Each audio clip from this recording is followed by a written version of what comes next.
Hey there folks, welcome back to Let's Play Oracle of Ages. This is episode 2 and this is GreenyXI, who's going to be your commentator for the day.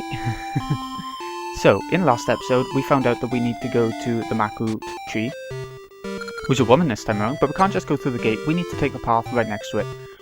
Which, there's not much going on this path, we can't even lift that rock or anything, it's just pretty straightforward. All the way through, straight, very straight. But yeah, in the last episode we found out that the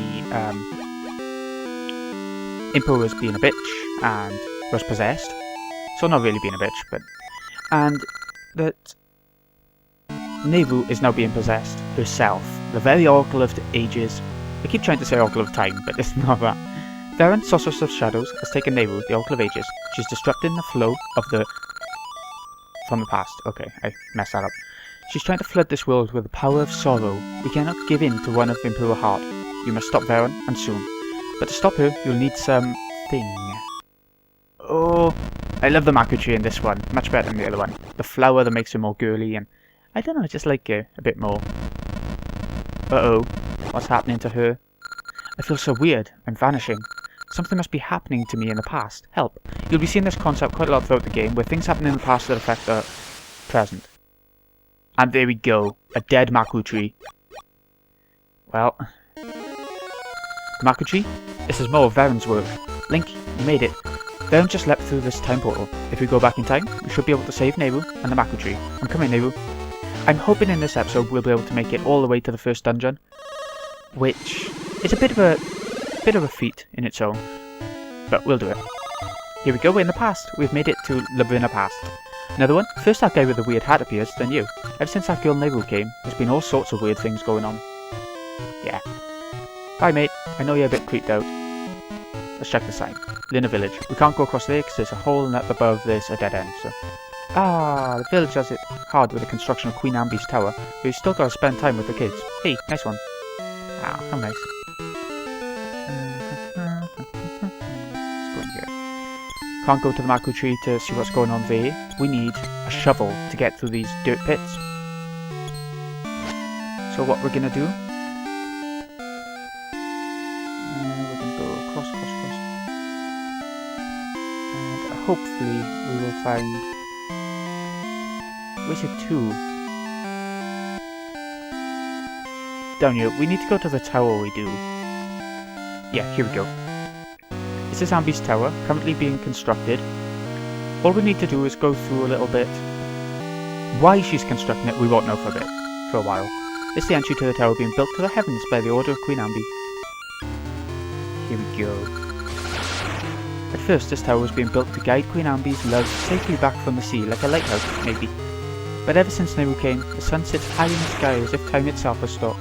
It's not like Queen Ambi to push her so hard. In the village, they've started calling it the Black Tower. Yeah, very apt. You can look around, but the construction of some areas closed. If you hang around too much though, you might get yelled at. Yeah. Can't get that heart piece over there yet. Like in every other Zelda game, you need 4 heart pieces to make an art container to have more health. Some Zeldas I know there's like 5 heart pieces, like in Twilight Princess or whatever, but for the most part, I mean.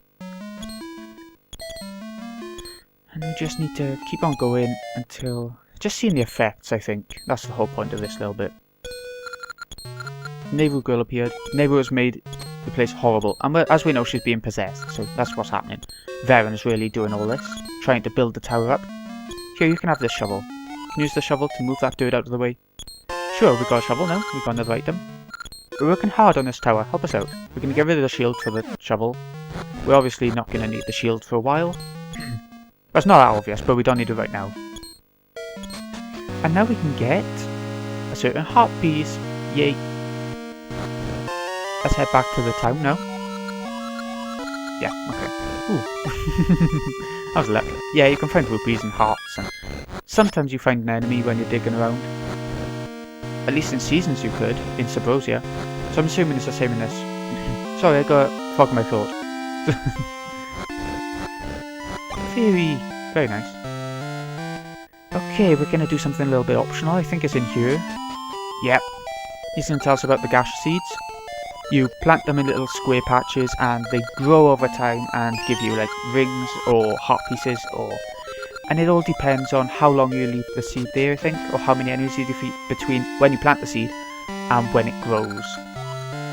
So we might as well plant it right away. Where is it? I know something else I wanted to show you. So, where to is it? Here we go. But we haven't got enough money. We really haven't. No. But you can make loads of rupees and stuff there. You can get rings, get loads of stuff. Oh, that's what I wanted to do. I think. No, never mind. Never mind. I'll just show you another time. Don't worry about it. Let's carry on with the game, with the main plot. We can't go through the gate once again, so we're just going to go through the Maku cave.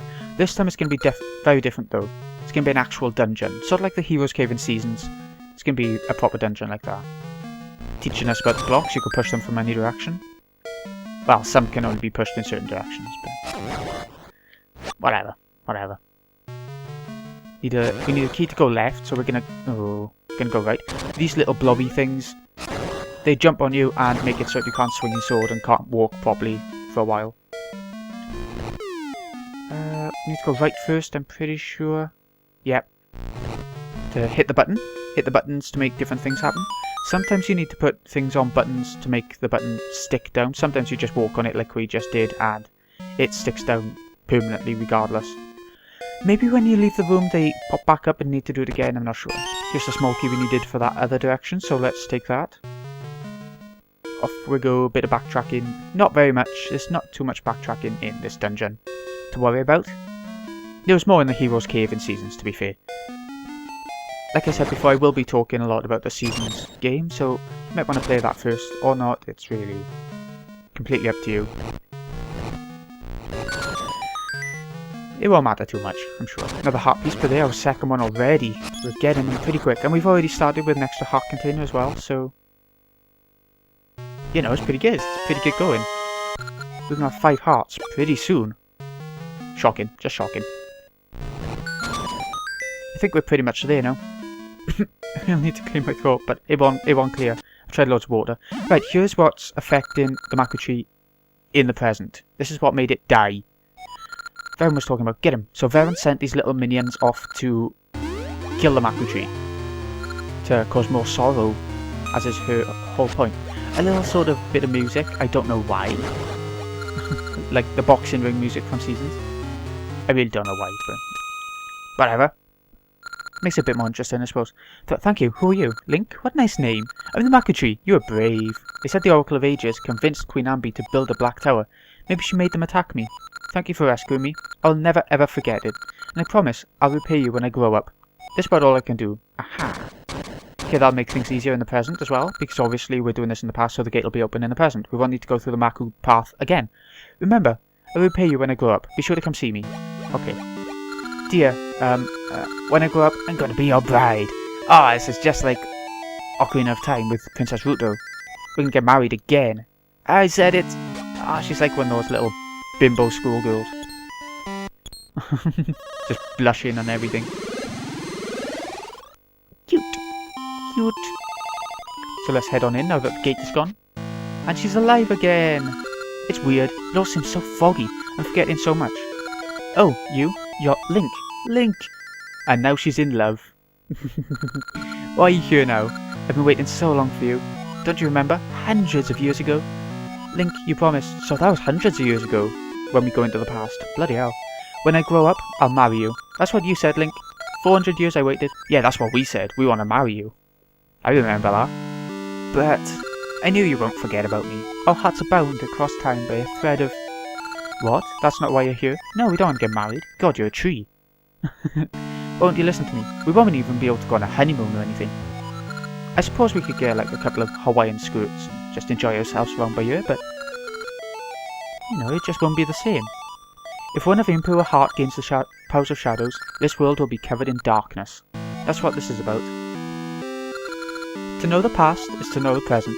Varen can do as she pleases if she finds dark power in the past. All will go dark. Link, you must stop Varen and save Nehru. As they said again. No, we know it. We heard you. I don't recall, but I think you need the 8 Essences of Time, hidden in Labrina, to beat Varen. The Essences hold the power to see the truth, and they hold my memory. You won't be Varen if you can't see the truth. With the flow of time disrupted, my memory is fading. What will we do? I'm at a loss. But if you find the Essences, I'll remember everything, and you'll be able to stop Varen. Please do this, Link. First, I want you to go to Yoll Graveyard in the east. Now, we saw that sign in the first episode. I hear the first Essences there. I can't do much but take this. Another important item, we're getting them a bit quicker than in Seasons, I think. The Ember seeds in this seed satchel will offer light in dark places and burn small trees from your path. The seed satchel. So, yeah, Ember seeds are the first types of seeds. We know what else is coming from Seasons. We know that there's going to be a bit more to this satchel. Look at that, we can't go into the past again now, until that brightens up. Wrong way, hold on. And go down here. Down past the stone, which, you know, we went past, obviously. Other way, here we go. Yoll Graveyard is, like we saw on the sign before, across here. So we'll just do that. There's no point going up, but I will show you anyway. There's literally nothing there, and I don't understand it, but, you know, it's there. So a graveyard at the start of the Zelda game, that's pretty morbid. You can't go through that gate because there's a lock on it. But yeah, it's a bit strange that there's a graveyard at the start of the Zelda game. Very morbid, very dark. Reminds me a little bit of Majora's Mask in that sense. It's got a bit more of an atmosphere to this game, I think. Shut up, it's not good if you get scared. Besides, it might come out. The ghost. Ooh. Oh, I used to do this. There's a graveyard around by me where I live, and I went there once with a couple of mates, and it was very scary, very scary. I was only young, you know. We need to come down here and do this a little bit. Come on, other one. And there's our key for that gate up above. Got the graveyard key. There's more to this graveyard than you can see right now. It looks like a very sort of linear-ish place, but no, it's going to be a bit more important later on. There's another heart piece over there, but we can't pick up the rock. And there's more as well. Ember seeds, good. We'll be needing those a lot for the dungeon coming up. And it is coming up very soon as well. Let's use the key. It's the only place we need to use the key, so we still hold on to it. Let's check the inventory screen. This is where you change your items onto A and B. There's only 2 inventory slots, just like a couple of the older Zelda games. There's our graveyard key. All the important items are put on here, and all the essences are shown here eventually, and the time zone that we're in. We're in the current age. There's going to be a past age that you know of, and some more heart pieces, and save. That's how you save. You just press select to go over to the other screens. We can't go over there because we can't swim. A couple of crows, easy enough, go down in one hit. Across there, we need to pick up a rock in this ghost there. That'll be very important once we do this dungeon. And here we go. This is level 1. And I think that's about as much as I'd like to do for now. We have made it to level 1 Spirit's Grave. I hope you've enjoyed this, because it's going to be an interesting dungeon for our first dungeon. It's not going to be as easy as you might think.